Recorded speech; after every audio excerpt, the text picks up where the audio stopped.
City After Dark, and we have some feedback from our show today. On our live show this morning, we talked about spanking, whether you should do it or whether you have been spanked. So we brought Dr. Debbie G back, okay, and we have some feedback. Yes. And what do people say? Well, you know, first of all, this all started because Val told Thank you. great story about Maxwell last night, and she's tried everything, and then she finally did give him a spanking last night. So we got a lot of feedback. This is from April. She says, your kid has temper problems, and you think hitting is the solution. And someone spanking their baby still in diapers. This is going back to what Rose said. He said he spanked his daughter when she was in diapers, and it made a loud sound, but not really spanking, but just popping her. And then she said it was the first time watching the show, and she's really questioning whether watching it again, because all of us at the table seemed like we agreed with spanking. Okay. Then Nikki also wrote in and said, there are ways to parent without using violence. Listening to that story made me feel extremely sad. Okay. Now I've got to counter this with, there was a lot of feedback with people that sympathized with you, including Beth Williams. You made her cry today because she's been experiencing the same behavior from her 6-year-old.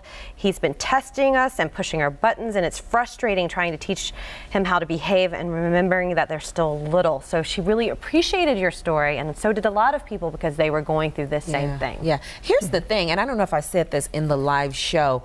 The principal of the school, now granted, my kids go to a private Christian school where, you know, in the Bible, spare the rod, spoil the child. So she said he needs a whooping. He needs just nothing, not a beating. So I think there's a difference when you talk about violence. I didn't beat Maxwell. Right. And I Huge think difference. It's unusual to get that message from educators now. Exactly. That's so it is unusual. But the difference is, like I said, it's a private Christian school. So that's why I think she felt comfortable saying that to me.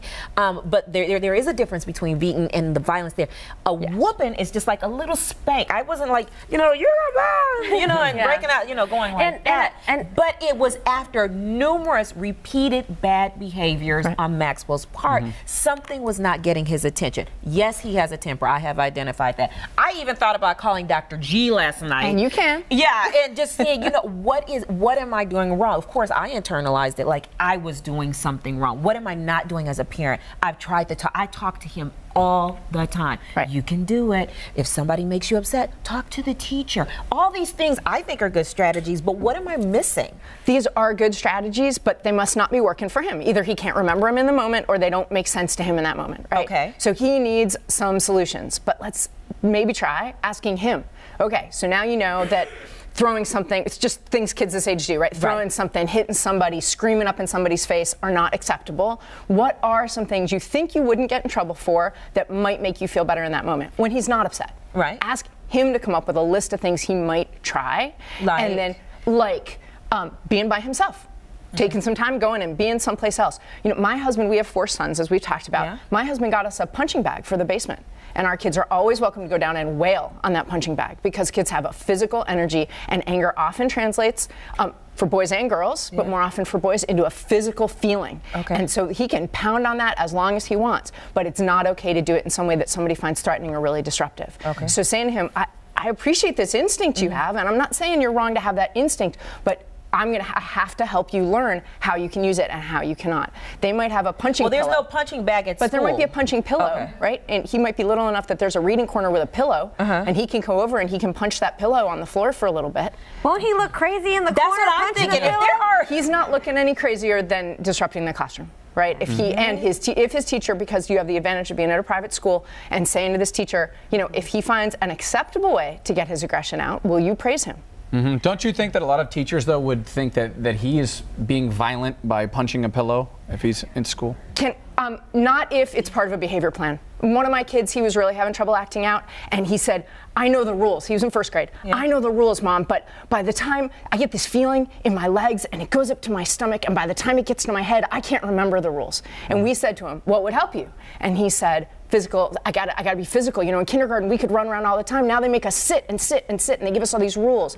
So his teacher gave him permission to go out in the hallway and do jumping jacks. And his principal told me, I thought this was bogus. He called me. He said, I thought that this was just him playing in the hallway, being difficult. He said, I watched your son do 150 jumping jacks, and he stayed on green, which is their discipline system. Same thing. We have schools on green, as yellow, long as he goes out in the hallway and does his jumping jacks. That year, he's older now, he would stay on green. Here's my question. How do you know what's normal, like levels of aggression, and then when you need to take another step and like get them analyzed by somebody. Or Is it a chemical what about this imbalance? whole chemical imbalance? Somebody brought up that one. Maybe he has a chemical imbalance. I'm like, chemical imbalance? I do not jump to that. I do not jump to that for a long time. But I do think, first of all, I think that therapy for kids and grown-ups is like exercise. It might not help, but it cannot hurt. So, you know, so if you ever have a question, then you say to teachers who've known a lot of kids, does this seem outside the range of normal to you? And try not to be hurt or offended or take it as a referendum on your parenting if they say it might be. Let's find out why he's mad, or let's find out what he's thinking.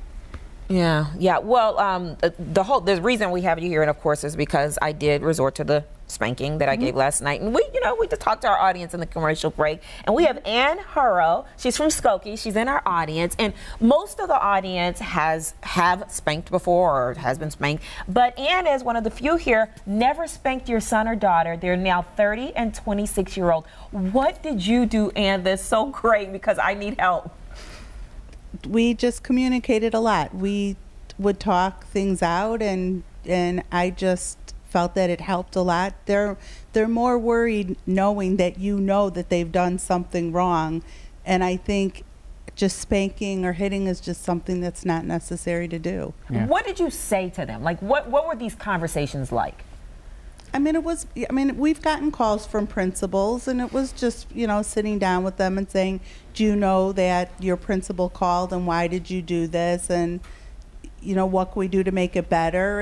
And talk to the teachers, and we just communicated a lot. And I didn't think it was a bad thing. I think it helped them understand what we thought was the necessary things. And growing up, were you ever spanked, or your husband? Never. Never. So it's something that you're passed on probably to your kid. Well, thank you. I think it's important to keep in mind what Anne's really saying is different kids need different things. That's absolutely true. I know there are people out watching thinking, well, you don't know my kid, and that's 100% true. You're an expert in your own child, right? Thank you. But it is, kids need consequences. We got to find what speaks to them. The question is pain a valuable teaching tool? And like we talked about on the show this morning, the studies show if you do it incredibly infrequently, maybe it is. But I think it's important to point out to the person on social media and some other folks who are saying this is violence. Violence is unpredictable. You made this predictable for your son. Right. So it's not violence, right, but it is using pain to correct behavior, and that is sketchy. Okay. Sometimes it works. Dr. G, thank you so much. We could talk for a whole hour. Maybe we'll do a whole hour on it. I know, right? Thanks for watching Windy City After Dark. We'll see you tomorrow. Monday at 11.